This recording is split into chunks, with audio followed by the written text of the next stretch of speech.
Nu tad tā, sveiciens visiem šajā jaukajā vasaras dienā, vasaras vidusdienā, kā to daži dēvē, jeb pirmsjāņu dienā. Atkal mēģinam startēt no Agildumidī pacēlāja stacijas, bet karsts. Šeit vienkāršā krekliņā un vējjakā ir karsts. Ir ļoti karsts. Līdz ar to, redz, arī cilvēki taisās iet alpīnistu maršrutos, lai viņiem veicās. Monblāns redzams aiz klintīm un ļoti skaista diena. Mēģinam.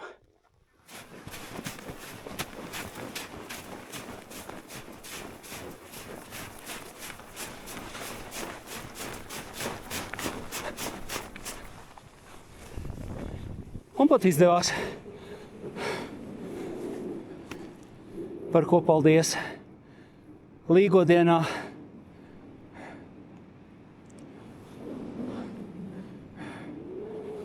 Skaists starts. Skaisti skati.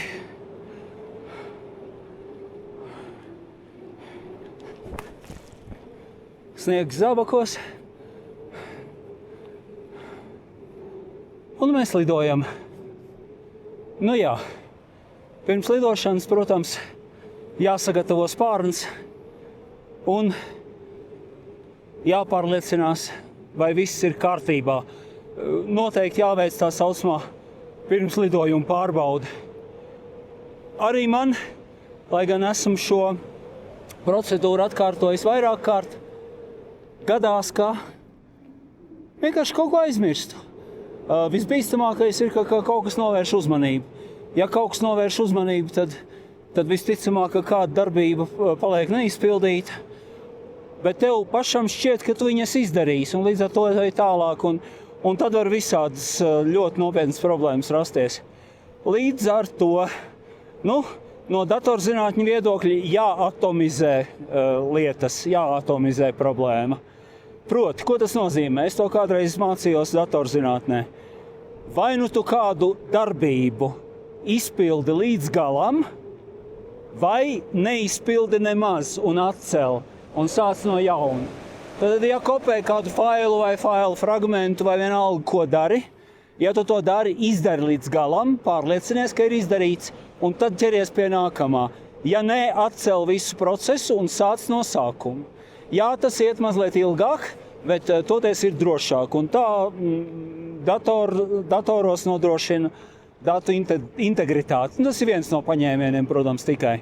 Bet ko tas nozīmē šeit? Ja tu reiz sāc uzvilkt sēdeklīti un mugursomu, tad dari to līdz galam un neļauj nekam sevi novērst. Ej pēc savas parastās procedūras un izpildi to. Ja kaut kas tev novērš uzmanību, vienalga, tur suns iekož, kāds uzrunā vai iedomājies kaut ko citu izdarīt, sāc visu no sākuma. Vai vismaz ļoti rūpīgi pārbaudi iepriekšējos soļus. Ja?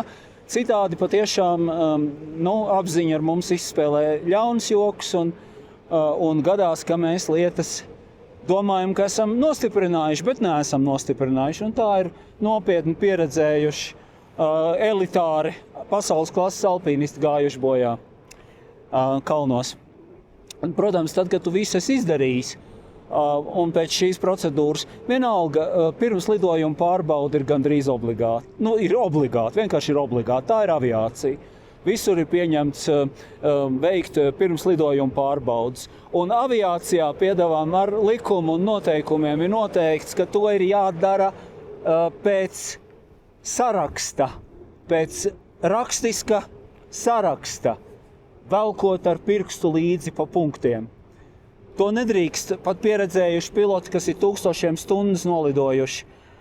Nedrīkst darīt pēc atmiņas, lai arī kā viņiem šķiet, ka viņi visu ir ielāgojuši un atcerās. Obligāti ir jāiet tā saucamajam čeklistam pāri ar pirkstu. Un, protams, tas izskatās no malas jocīgi, jo piloti ieiet kabīnē, Pēc tam viņi izvelk grāmatu un sāk ar pirkstu vilkt līdzi rindiņām. Viens otram vēl tur izsauc kaut kādas komandas un sāk tur spaidīt pogus un kloķus un kaut ko darīt, grozīt, skatīties. Ja? Izskatās, ka viņi pirmo reizi iekāpuši šajā lidmašīnā un tagad lasa lietotāja instrukciju. Nu, par to arī jokoja, ja, ka var sakot. Bet nē, tā nav lietotāja instrukcijas lasīšana. Viņi pilda noteikumus, viņi iet čeklistam, ja pirms lidojuma pārbaudēji, velkot līdzi sarakstam ar pirkstu. Un katru atsevišķo mazo elementu pārbaudu. Un atkal gadījumi, kad tas nav ticis izpildīts, ir noveduši pie reizēm ļoti traģiskām sekām. Lūk, tātad pirms lidojuma pārbaudu. Nu, tā ir izdarīta, un es atkal priecājos te lidodams pār un gar klintīm. Jā, te kaut kur ir vadus redzu, lidoju viņiem pāri. Ja es vadus neredzētu, es celtos augstāk, iet tālāk prom no reliefa. Ar sakot, šķēršļi ir labi jāredz. Lūk. Nu jā, bet tā ir aviācija. Tā ir aviācija un tā dod milzīgas iespējas cilvēkiem, protams, milzīgu arī prieku, bet pret to ir jāizturās pietiekami atbildīgi. Nu, tātad, pirms Jāņa lekcija. Piedodiet. Vienkārši gribās jums ne tikai parādīt skaistus skatus, bet varbūt arī kaut ko interesantu pastāstīt. Nu, ja reizēm izdodās, tad man prieks. Lūk, atkal esam pie mūsu mīļajiem leduskalniem. Ledājs tur viņš ir, var labi redzēt robežu, kur viņš ir nobrucis. Un nogājis lejā fragmenti lieli, tādi kā divstāvu māja bez mazvai. Un kaut kad atkal nākamais fragments nāks lejā, jo tā ledus upe viņa jau ir plastiska, viņa ļoti lēni, bet tomēr plūst, viņa kustās uz leju. Un agri vai vēl šeit atkal ledus lūzīs, nu kalnos tā ir parasta lieta. Vai šeit arī zemāk staigā cilvēki, alpīnisti, nav iespēja izvairīties pilnīgi, tad izvēlēties 100% drošs maršruts. Tādu kalnos vienkārši var nebūt. Arī nopietnākajos lielojos kalnos, Himalajos. Šī lieta ir svarīga, un tāpēc alpīnisti cenšas vai nu vispār neiet zem šādiem ledus sarakiem, ledus kalniem, jeb arī uzturēties tur iespējami maz. Nu, kur tas ir iespējams, ja? Lūk. Man labāk, es esmu kādus 10 metrus virs zemes tomēr. Brīžiem tuvāk, bet es varu aizlidot prom no jebkura brūkoša seraka. Alpīnistam tad ir jāskrien un ļoti jāskatās, kur tie ledus bluķi vai akmeņi ripo. Reizēm lejā var redzēt milzīgas klinsbluķus. Un kā viņi tur ir nonākuši? Noripojuši. Kaut kad vienkārši no augšas noripojuši.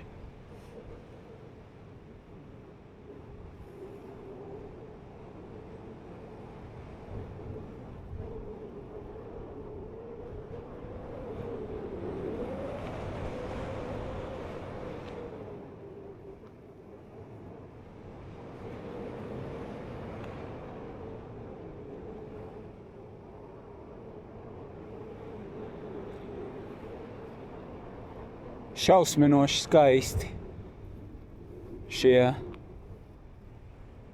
ledāji, izvagoti plaisām, salūzuši, kā dažkārt dzīve, bet skaisti.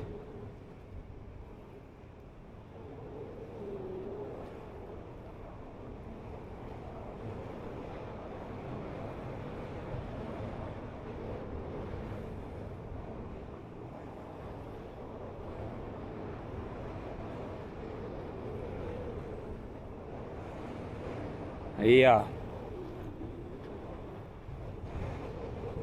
Te ir pilnīgi tātad nav vārdu, lai aprakstītu šos skaistos un brīnumainos ledus kalnus.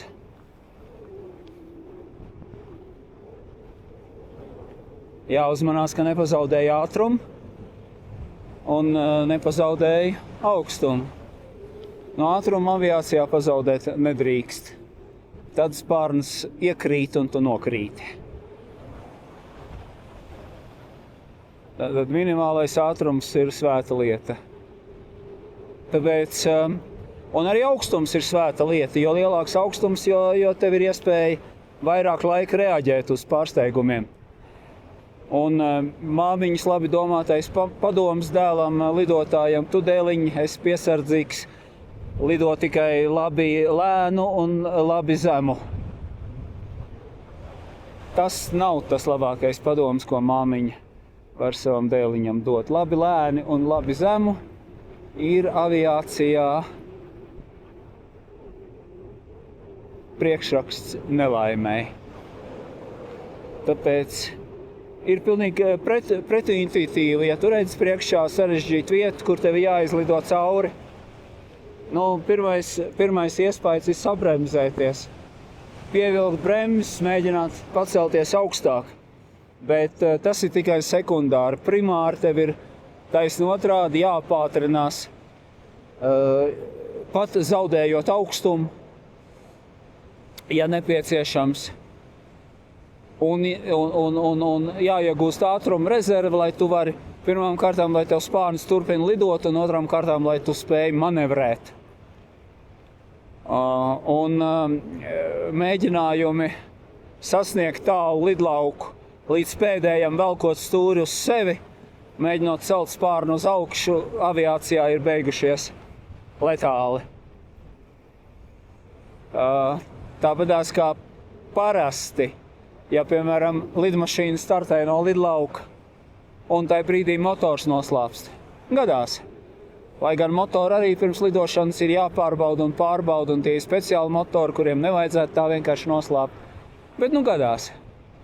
Un ja kaut kas tāds gadās, tad lielākoties gadījumu gandrīz vienmēr drošākais ceļš ir turpināt taisni ceļu uz priekšu, planēt uz priekšu un sēsties vienalga, kāds tur ir reliefs. Ja nu nav galīgi klintis vai mājas tieši priekšā. Krūmos, upē, vienalga, uz labības laukā, uz gransbedrēm, bet taisni pa kursu, minimāli manevrējot, lai izvēlētos to gludāko nosēšanās punktu. Lidmašīna visticamāk tiks sabojāta, bet cilvēki ļoti ticams necietīs. Kur pretī mēģinājums pagriezties atpakaļ zemā augstumā uz lidlauku pusi un nosēsties uz lidlauka, ir beigušies letāli parasti, jo pa vidu zaudē ātrumu, lidmašīnas spārns iekrīt, lidmašīna kļūst nevadāma un vakars uz ezera. Lūk, ledā esam apskatījuši, tagad skatīsimies, vai mēs varam noķert kādu termālīti tur tālāk pie vidējās stacijas. Varētu būt, ka nevaram, jo termāls šobrīd galvenokārt ir ielējis otrā pusē, lūk, tur, kur pusdienu saule silda visu un gaiss ceļās uz augšu. Bet paskatīsimies. Tad jau redzēsim, kā mums šeit ies. Jā, skaistais strautiņš. Kalnu ūdens. Ledus kūst un plūst. Un šis ir gandrīz destilēts ūdens. Jebkurā gadījumā kaļķu vai minerālu vielu saturs ir ļoti zems, ūdens ir ļoti mīksts.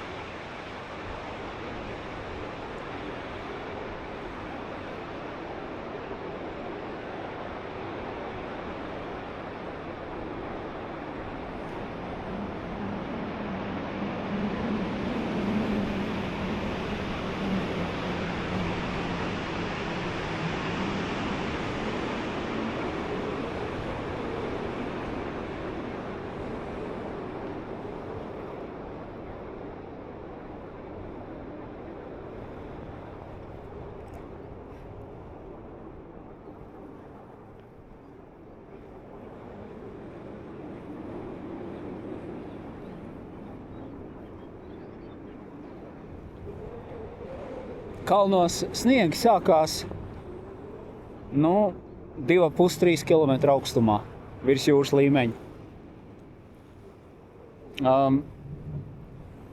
Un virs 3 kilometriem tad jau sniegs ir gandrīz pastāvīgi. Izņemot vertikālas klintis, no kurām tas sniegs vienkārši nobirst nost un saule savukārt sasilda klinti. Bet tātad temperatūra krīt aptuveni 6 grādi uz katru kilometru, augstumu kilometru. Un līdz ar to tātad, jo augstāk gaisā, jo vēsāks. Un tāpēc tās virsotnes parasti ir sniegotas virs 3 kilometriem.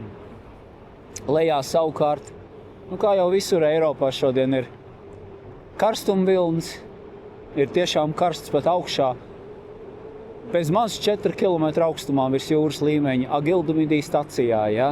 Tātad man ar vienkāršu nesiltinātu vējaku bija karsti. Traki. Te nāk virsū viss, gan cikliskās atmosfēras parādības šobrīd noved pie lielāka karstuma, gan, protams, globālā sasilšana, kas ir ļoti reāli, un ja kāds tai netic, lai atbrauc paskatās uz ledājiem, kādā līmenī viņi vēl bija pirms 5, 10, 15 gadiem. Un tad var saprast, ka nē, tas klimats tomēr mainās un mainās uz karsto pusi. Tas jau nenozīmē, ka ziemā nebūs augstas dienas, ja? Tātad tās ir cikliskās parādības, bet vidējā temperatūra, kurai cauru gadu vajadzētu būt ļoti stabilai, viņa tomēr iet uz augšu. Un tas ir labi redzams dabiskajos Alpu, tātad termometros ledājos.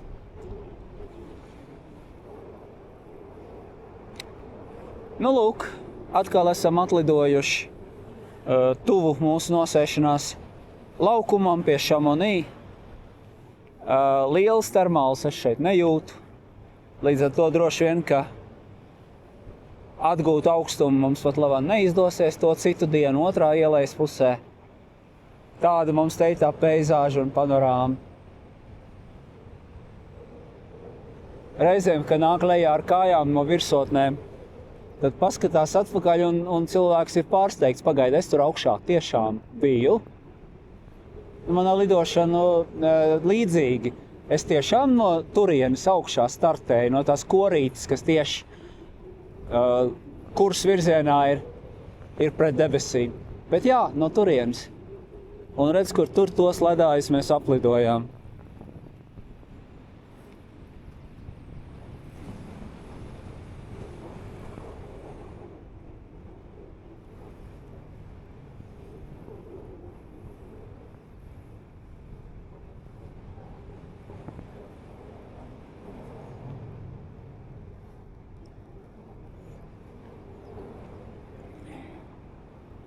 Tā jau mēdz teikt, ka koki ir paraplanieristu draugi. Reizēm, ja gadās piezemēties kaut kur neplānoti, tad koki var arī izglābt, jo viņi kaut kādu tomēr buferi nodrošina. Ja vēl gadās, ka izpletnes nav atvēries pienācīgi vai kaut kas, un spārns ieķerās kokā, tad cilvēks tiek sabremzēts tomēr puslīdz mīksts. Tā mēdz teikt, koki, paraplanieristu draugi. Bet, jācenšas viņos, protams, speciāli nenokļūt. Gadās šeit un tad redz. Lidotāji tās sauc par ligzdām. Latvijā jūras krastā bieži gadās, jo tur ir tāds ļoti sportisks lidošanas režīms. Piekrastes brīzē, dinamiskajās plūsmās, kas veidojas gaisam, vējam no jūras pūšot, un pret kāpām, pret meža malu ceļoties uz augšu.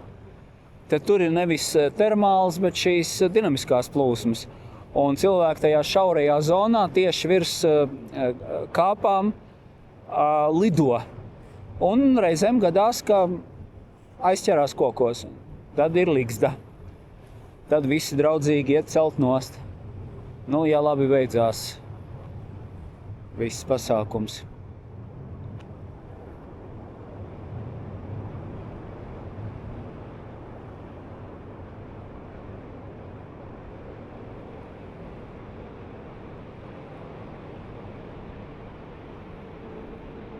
Ārprāts, cik skaisti. Jā, un kas tur pa to kori augšā ir gājis, šajā gadījumā uz Montblanc pusi, tas to nekad neaizmirsīs. Un ja vēl diena izdodas skaista, saulaina, nav pārāk stiprs vējš, tad tur augšā ir tāda eiforija un tāda pārdzīvojuma. Asaras pilnīgi sprāks no acīm laukā. Bet, protams, mēdz būt arī citādi laika apstākļi. Mēdz būt sniegputenis, ka tev pilnīgi redzamība pēkšņi pazūd. Tu vairs nevari saprast, uz kuru pusi iet, uz kuru neiet. Un tā ir bīstama situācija. Un gadās, ka ir stiprs vējš un ir augsts un tev puš cauri. Vai? Nu, tad ir situācija. Tad ir jābūt ar vēsu galvu un tiešām zinām pieredzi, lai kaut vai pēc sev kāju priekšā redzamām pazīmēm atrastu pareizo maršrutu. Vai ir līdz kāda navigācijas iekārta atrast pareizo taku. Bet kalnos, protams, ir jāiet tikai un vienīgi pa maršrutu, pa taku. Reta vieta ir tā, kur tu vari iet pa taisno no punkta, uz kuru tu gribētu, no punkta, kurā tu atrodies, uz punktu, kurā tu gribētu nokļūt. Jo tie taisnie ceļi bieži vien ir neizējami. Tur ir vai nu plaisas, vai kanjoni, vai pārmērīgi stāvumi un tā tālāk. Ja? Tad, ja tur varētu iet, tad tur jau būtu izveidojusies taka. Un ja tur takas nav, tad tam ir savi iemesli, kāpēc tur taka vai maršruta nav. Un ja tev pazūd redzamība un tu vairs nesaproti, kurā virzienā tev bija bezdibenis un kurā virzienā bija taka, nav labi. Un tad tev jāpaliek, protams, uz vietas. Un tad labi, ja tev ir līdz kaut kāds guļammais. Un vai sliktākajā gadījumā jārok alas sniegā vai jādara jebkas, lai nepārsaltu. Un to arī māca alpīnistu kursos. Latvijā ir vairāk ļoti cienījami alpīnisti, vairākas firmas, kas nodrošina apmācību un drošu kāpšanu. Man ir pieredze ar Kristapu un Kristīnu Liepiņiem, kalnu grupu. Vislabākās atsauksmes. Lieliska instruktāža, lieliska pieredze, viena no Latvijā slavenākajiem alpinistiem, ņemot vērā tos maršrutus, ko viņi ir izgājuši. Ļoti atbildīgi pieeja mācībām, ļoti uz drošību orientēta pieeja, protams, zināšanām. Manis dēļ piedzīvojuši daži labu sirmu matu draugi, bet nekas. Tā man dzīvē, tas saprot, gadās šad un tad. Bet jā, kalnu grupa ir tā, kur, ja tu gribi doties kalnos, tad konsultējies ar viņiem.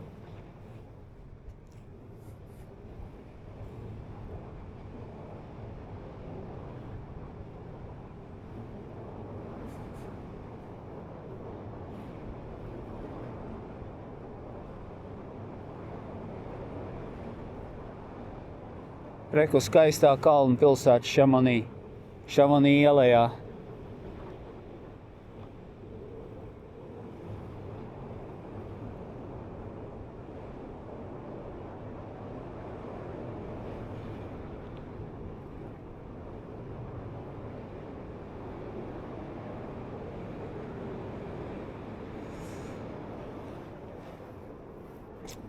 Kur redzams tas futbola laukums, pa ko es esmu jau agrāk stāstījis. Dīķītis ar koku vidū aiz futbola laukuma un tūlīt aiz dīķīša oficiālais Bušē nosēšanās laukums. Tātad avārijas nosēšanās tur tālāk aiz mežiņa ir tā saucamais delta laukums, kur var nosēsties. Protams, avārijas gadījumā var sēsties jebkurā pļaviņā, tikai jāuzmanās no šķēršļiem, vadiem un tam līdzīgām lietām. Ja? Avārijas gadījumā, ja tev ir ārkārtas nosēšanās, tad tavu pirmā prioritāte ir drošība. Viss pārējais ir sekundārs. Lūk, un savukārt tur tieši pretī ir Savojas nosēšanās laukums, kas arī ir vasarā pieejams paraplanieristiem. Ziemā slēgts.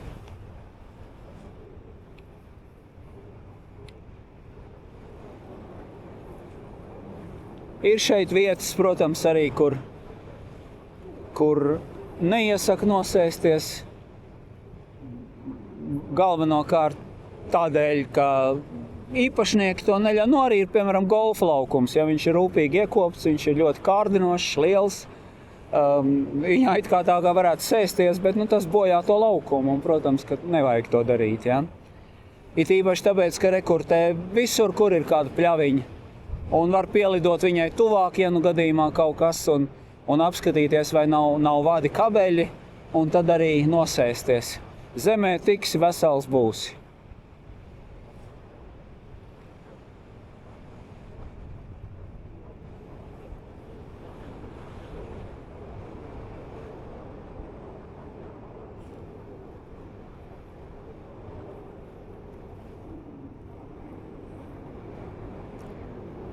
Šīs tādas reportāžas no debesīm.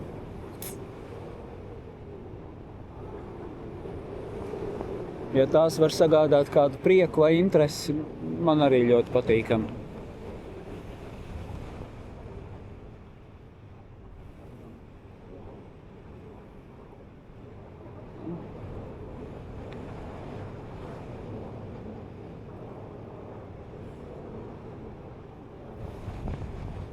Kaut kāda vietējās termalītes mazliet mētā, viss ir kārtībā.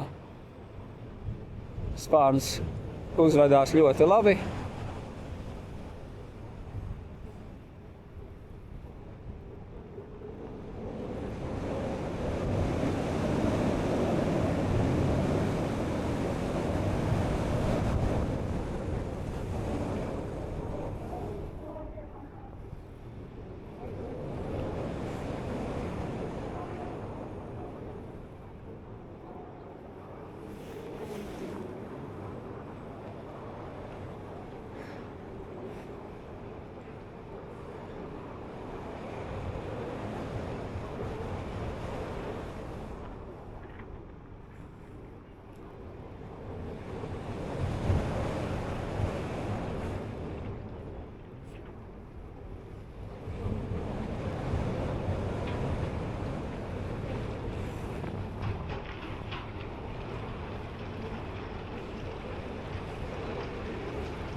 Tuvojamies pamazām lidlaukam. Aitiņas kā vienmēr ir šeit.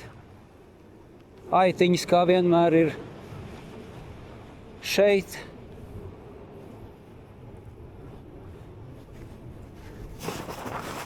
Un esam nosēdušies. Paldies!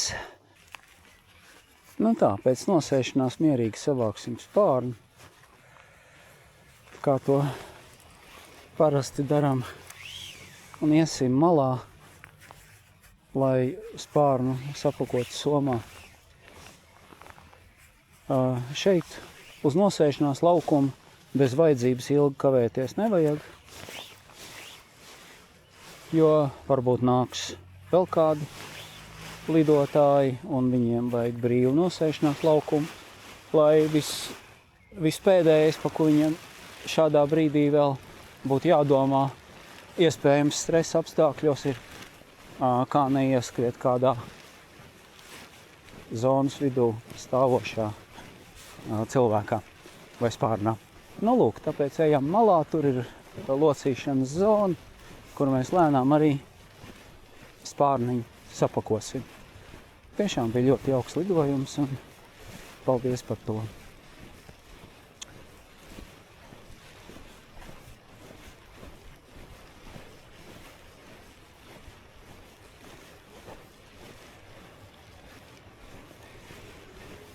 Lūk, te arī būs piemērota vieta, kurā spārniņu salocīt.